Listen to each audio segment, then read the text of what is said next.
ఈ వీడియోలో మెయిన్గా నిన్న సండే ఎపిసోడ్ జరిగింది కదా. సో ఆ ఎపిసోడ్లో హైలైట్ పాయింట్స్ గురించి తెలుసుకుందాం. ఇక మెయిన్గా నిన్న జరిగిన ఎపిసోడ్లో నాగార్జున గారు ఆ బిట్టర్ లడ్డుని తినిపించి వాళ్ళలో మీకు మార్పు ఏం మార్పు కావాలనుకుంటారో దాన్ని చెప్పమన్నప్పుడు తనుజ మస్తు క్లారిటీగా చెప్పింది. ఎందుకంటే కళ్యాణ్కి తనుజకు ఉన్న మధ్య బాండింగ్ గురించి తన వెనకాల ఎవరైతే మాట్లాడుకున్నారో రమ్య మాధురి వీళ్లకు గట్టిగా ఒక కౌంటర్ అయితే ఇవ్వడానికి అయితే ట్రై చేశారు. సో అందులో భాగంగా నిన్న బిట్టర్ లడ్డు కళ్యాణ్కి తినిపించి నువ్వు మూడో వ్యక్తి మాటలు వినకు అన్నట్టుగా చెప్పింది.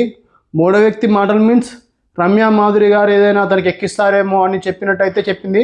సో ఈ పర్టికులర్ పాయింట్లో కళ్యాణ్కి తనుజ అండగా నిలబడుతుందనే ఒక క్లారిటీ అయితే వచ్చింది.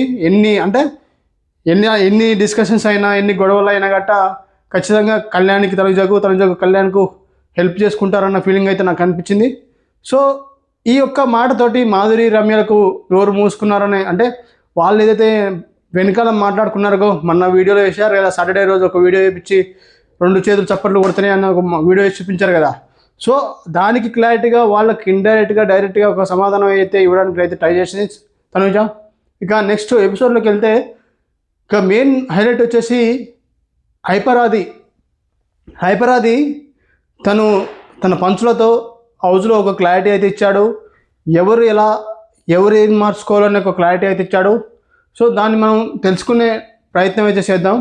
సో దానిలో భాగంగా సంజన గారికి అయితే ఒక సజెషన్ అయితే ఇచ్చారు. మీరు కంప్లైంట్స్ ఇవ్వడం మానేసి కంటెంట్ మీద ఇవ్వండి. ఆమె మాటికి కంప్లైంట్ ఇస్తుంటుంది, వాళ్ళిలా వీళ్ళిలా బర్నీ గారి విషయంలో కానీ అంతకుముందు చాలా విషయాలలో వేరే వాళ్ళ మీద కంప్లైంట్ ఇస్తూ ఉంటుంది. అదే నాగార్జున గారితోటైనా వేరే వాళ్ళతోటైనా. సో అవి మానేసి తన బలం కంటెంటే. సో ఆ కంటెంట్ ఇక్కడ వరకు తీసుకొచ్చిందన్న ఒక మాట అయితే చెప్పడం జరిగింది. సో చూడాలి మరి సంజన గారు ఎలాంటి కంటెంట్ ఇవ్వబోతున్నారు, ఎలాంటి ఫైర్ ఇవ్వబోతున్నారు, ఎలాంటి స్టఫ్ ఇవ్వబోతున్నారో. ఇక నెక్స్ట్ వచ్చేసి రీతుకు ఒక మాట అయితే చెప్పడం జరిగింది.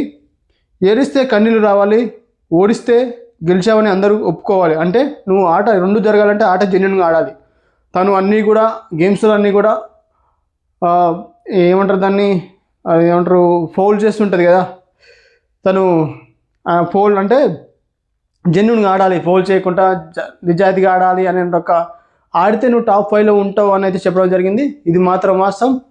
రీతు తను ఆట ఎలాగైనా గెలవచ్చు అనే విధంగా ఎలాగైనా ఆడుతుంది, ఫౌల్ చేసినా ఆడుతుంది. సో దానివల్ల తనకు ఎఫెక్ట్ అయ్యే అవకాశం ఉంది. ఇక తనుజకు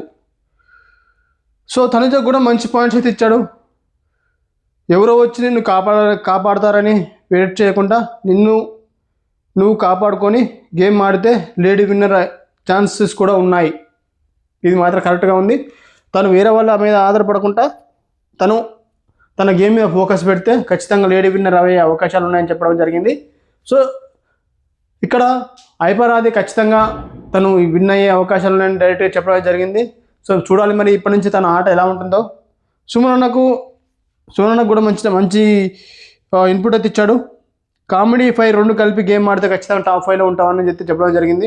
అది మాత్రం వాస్తవం. సుమనలో మంచి ఒక కామెడీ యాంగిల్ ఉంటుంది. దాన్ని 2 కలిపి ఆడితే కామెడీ ఫైర్ అంటే 2 అతను ఒక ఫైర్ అనేది మనం ఇంతవరకు చూడలేదు. ఆ ఫైర్ని చూడాలన్నట్టయితే సుమన్ అన్నకు అభిప్రాయం చెప్పడం జరిగింది. అది నాకు చాలా బాగా అనిపించింది. చూడాలి మీరు సుమన్ అన్న ఎంతవరకు ఫైర్ చూపిస్తాడో. ఇంకా రాముకి బాగా ఆడమని అయితే చెప్పాడు.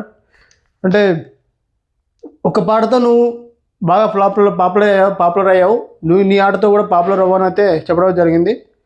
కళ్యాణ్ తనుజని అదే పనిగా చూసుకుంటున్నావు. ఇక్కడ కళ్యాణ్కి ఎక్కువగా చెప్పలేదు ఇన్పుట్స్ అయితే, ఒకటే చెప్పాడు, ఆల్ ది బెస్ట్, తనుజ వైపు దగ్గరకు వెళ్ళక ఎక్కువ అని చెప్పడం జరిగింది. అంటే అదే పనిగా ఉండకు అన్న విధంగా చెప్పడం జరిగింది. అది కూడా మంచి ఇన్పుట్ అని చెప్పాలి. ఇంకా ఇమాన్యుల్కి బాగా ఇన్సైట్ ఇచ్చాడు. నువ్వు ఒకటే పొజిషన్లో ఉన్నావు అని ఒక ఇండైరెక్ట్గా ఇచ్చాడు. 1 1 2 2 3 3 అన్నట్టుగా. సో దానిలో పరంగా ఇమాన్యుల్కి మంచి ఒక 80% అందరు నీకు నచ్చారు. నువ్వు ఏదైతే ఆ double game, safe game, over confidence అనేవి పక్కన పెడితే ఖచ్చితంగా నువ్వు విన్ అయ్యే అవకాశాలు ఉన్నాయని చెప్పడం జరిగింది. సో మాధురి గారికి మీరు మీ ఆ ఫైర్ని సరైన మార్గంలో పెట్టు అనే ఒక మాట చెప్పడం జరిగింది. మరి చూడాలి, మరి ఆ ఫైర్ని ఎలాంటి మార్గంలో పెడతారో చూడాలి. ఇక అయేషాకు గట్టిగానే ఇచ్చాడు. ఈ తను ఏదైతే నామినేషన్స్ పాయింట్లో చెప్పాడో, పొటెన్షియాలిటీ, ఇండివిజువాలిటీ, ఎమోషనల్, ఈ 3 కూడా నీలో కనిపించాయి.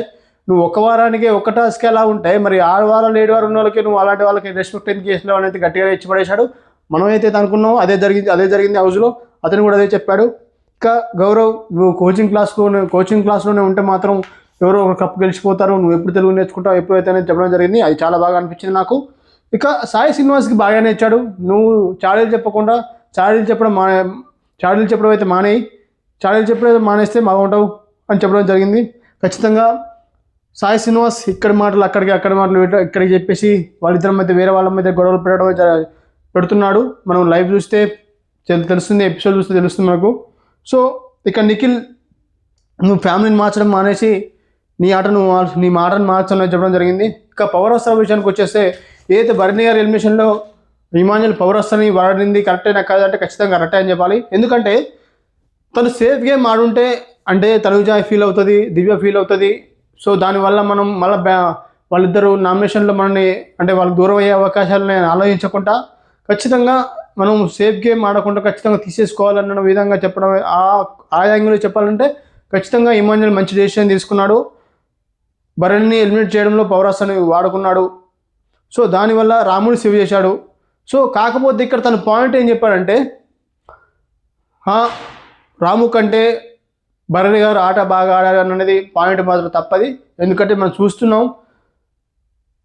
స్ట్రాటజీస్ కానీ ఒక్క బాండింగ్సే ఒకటే భరణి గారిని ఎలిమినేషన్ అయ్యే వరకు చేశా కానీ తన ఆట బాగానే ఉంటుంది. రాము కంటే నాకు బాగా అనిపించింది. మరి మీకేమనిపించింది చెప్పండి. ఇమాన్యుల్ చెప్పిన పాయింట్ ఓకేనా కదా, తను అంటే ఆ పాయింట్ మీద తను సేవ్ చేయడం జరిగింది రాముని. సో నాకు అనిపించింది ఏంటంటే రాము కంటే భరణి గారు బాగా ఆడాడు గేమ్, అందరితో మంచిగానే ఉన్నారు. ఒకనొక టైంలో రామునే క్లారిటీ మిస్ అవుతుంటాడు, పాయింట్లు మిస్ అవుతుంటాడు, మర్చిపోతుంటాడు. సో నాకు అనిపించింది రాము కంటే భరణి గారు బాగా ఆడేవారు అనిపించింది. సో మీకేమనిపించింది? సో ఇంకా శనివారం ఆదివారం 2 ఎపిసోడ్లు చూస్తే మనకేమనిపించింది అంటే, ఇక్కడ నుంచి ఆట సీరియస్ మోడ్లో ఉండబోతుందని అర్థమవుతుంది. ఇక్కడ నుంచి బాండింగ్స్ బంధాలు ఉండవనిపించింది. సేఫ్ గేమ్లు ఇలాంటి ఆడే అవకాశాలు అయితే లేవని చెప్పి తెలిసిపోతుంది.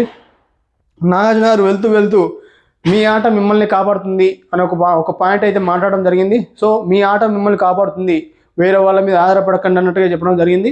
సో ఈ రోజు నుంచి అంటే మండే ఈరోజు నామినేషన్స్ ఉన్నాయి. సో నామినేషన్స్ నుంచి కూడా మనకు ఆట కనిపిస్తుంది ఎవరు ఎలా ఆడుతుందండి. ఇంకా ఈ సేఫ్ గేమ్లు ఇలాంటివన్నీ ఏడవడాలు తుడవడాలు ఎమోషనల్ బాండింగ్లు ఇవన్నీ ఉండవు. సో ఇప్పటి నుంచి ఆట సీరియస్ మోడ్లోకి వెళ్ళిపోతుందని వాళ్ళకు అర్థమైంది, మనకు అర్థమైంది. ఎందుకంటే ఇన్ని రోజులు ఆ బాండింగ్స్, ఆ ఎమోషన్స్, ఆ సేఫ్ గేమ్లు ఆడారు భరణి గారే కానీ అందరు కానీ, ఆఖరికి ఇమాన్యుల్ కూడా సేఫ్ గేమ్ ఆడారు. సో నిన్నటితోటి ఈ సేఫ్ గేమ్లు ఉండవని అర్థమైంది. ఏదైతే ఆ వీడియోలు వేసి చూపించారు నిన్న భరణి గారి ఎలిమినేషన్లో అందరు షాక్ అయ్యారు. సో ఇప్పటి నుంచి చూద్దాం ఎలా ఉంటుందో. కామెంట్ చేయండి, ఏమనిపించిందో లైక్ చేయండి, సబ్స్క్రైబ్ చేసుకోండి. Thank you for the watching.